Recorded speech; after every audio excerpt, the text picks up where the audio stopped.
From spitting on players to infidelity off the ice. These are the 25 craziest times when players were caught cheating. And Ludwig wanted a whistle and didn't get it, so he does this. Fan down the field. Look at him.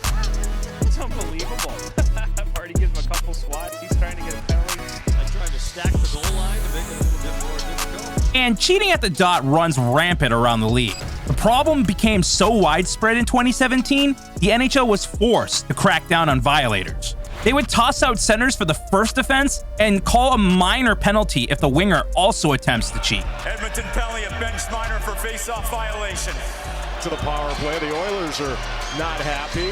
Most players would agree, if you ain't cheating, you ain't trying. The other method of cheating was diving to draw penalties. Embellishing became such a hindrance to the game, the NHL said that it's enough in 2014. Esa Lindell demonstrates how to perform the perfect dive.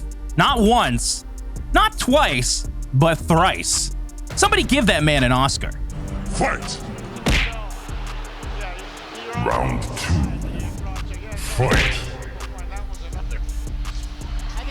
Finish him! And centers aren't the only ones trying to cheat, that's for sure. Goalies play their part too. Check out Matt Murray as he intentionally dislodges the net. That blast, Murray just knocked the net off, and I think that's happened more than once or twice this year. To prevent a scoring chance. Sneaky, sneaky Matthew, but you've been busted on camera. Another goalie showcasing his ability to cheat is Marc-Andre Fleury. This cheater straight up built a snowbank around the crease. I tried to stack the goal line to make it a little bit more difficult. All right, I kind of respect that one, but these zebras catch everything, and that was a bozo move. And they're going to clear Fleury's crease. They're going to say he put snow in there. Goalies have tried to cheat many different ways, but refs are usually wise to their gimmicks. Henrik Lundqvist was not so subtle with his tactics, as he straight up removed the net from its peg. They shift, and Lundqvist wanted a whistle and didn't get it, so he does this. Now that's how you do it, big fella. If you're gonna cheat, at least make it a good one. It's pretty evident that goalies love to cheat, but so does Ryan Chloe. I'm not really sure what Ryan was thinking when he attempted to play the puck from the bench, but it actually worked. Stole the center. Oh! Someone on the bench played the puck. However, it's still cheating, even if you don't get caught by the gatekeepers. Ryan Chloe is clearly a cheater through and through. If the last play didn't give it away, here he jumps off the bench to instigate a brawl, which is highly illegal in hockey. And that is a dangerous hit. And then Ryan Clough comes off the bench here, Pat, and makes a beeline for Andrew Shaw. Chloe just wanted to exchange pleasantries with the other team, but got a lot more than that from the league office. Another player that was guilty of cheating was Marty McSorley. Marty was nailed for having an illegal stick in the Stanley Cup playoffs. The stick of Marty McSorley. Montreal challenged the curve on Marty McSorley's stick. It's a 2-minute penalty to LA if it's illegal, and it's a 2-minute penalty to Montreal if it's fair. The attempt of cheating cost his team a 2-minute penalty, which led to a game-tying goal and an eventual overtime loss and series loss. A very costly attempt to cheat. Using an illegal stick has not been attempted very often, but Jason Spezza pressed his luck. His stick was clearly doctored, and when he tried to break it at the face-off circle, the refs were onto his shady business. And look what he does just before the draw here. He's looking, he sees it, he knows he's in trouble, so he breaks it. The stripes were also on Kuznetsov when he tried to steal another player's stick. Perhaps Evgeny forgot which stick was his, or perhaps he knowingly tried to get away with cheating? We tend to lean towards the latter, as players always know which stick is theirs and which ones are not. Whoa, his stick's caught. Holden's stick is stuck in the glass. That's one you don't see every day. Also with a stick violation was Corey Perry while playing for the Ducks. That James Bond-like move was so sneaky, the referees had no idea what happened. Perry just wanted a little extra lumber in case he needed it for later. Come on, Corey. Cheaters never prosper. Perry has always been an instigator on the ice, much like Brad Marchand, who steps on the stick of Cam Atkinson and breaks it as they line up for a face-off. Well, why was it broken? No, there's why, because he stepped on it. This wasn't Marchand's first attempt at cheating, and it won't be his last either.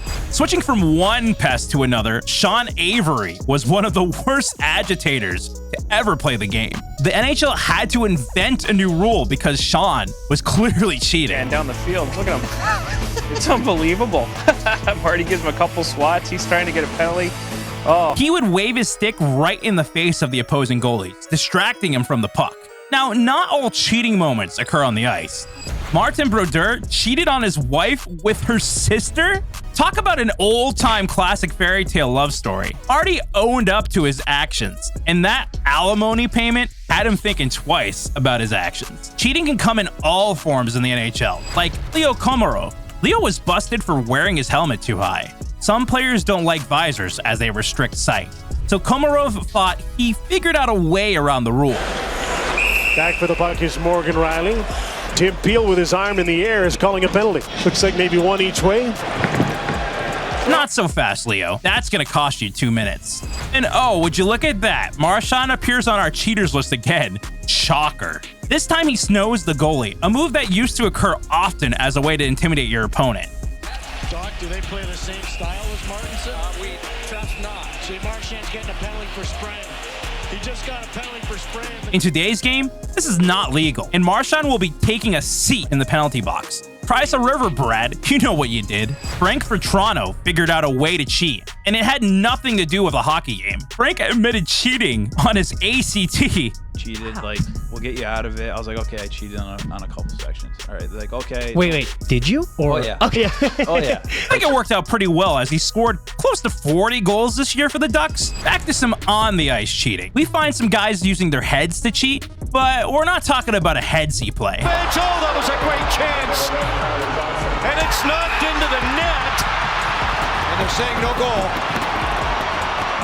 First was by Colin White. Colin headbutts the puck into the net, but the ref was quick to call off the goal. It is rare to happen, but Andrew Shaw also tried to headbutt a puck into the net. The team had rushed the ice thinking they won the game, but to no avail. Andrew made an offensive move that wasn't allowed by the NHL. Saved by Anderson, and then it's knocked in.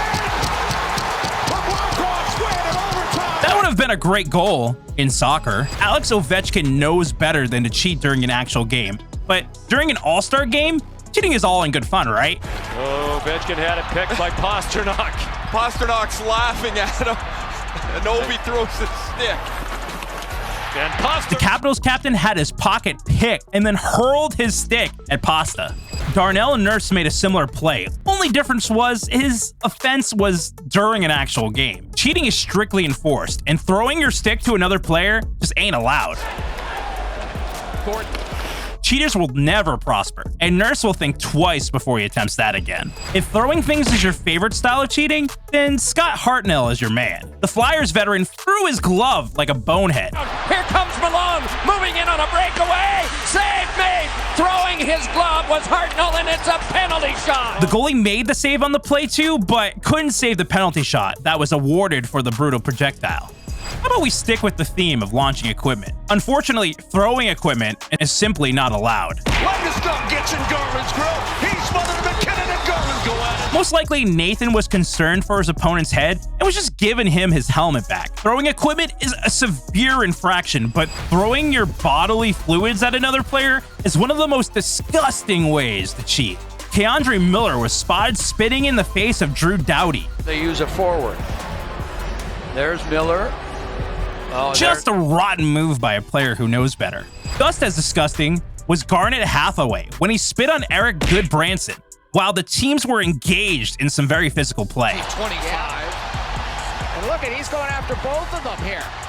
Hard hitting is allowed, but spitting is the end-all move. It doesn't get any worse than that. And make sure to check this video out right here. These are some of the craziest moments in NHL history.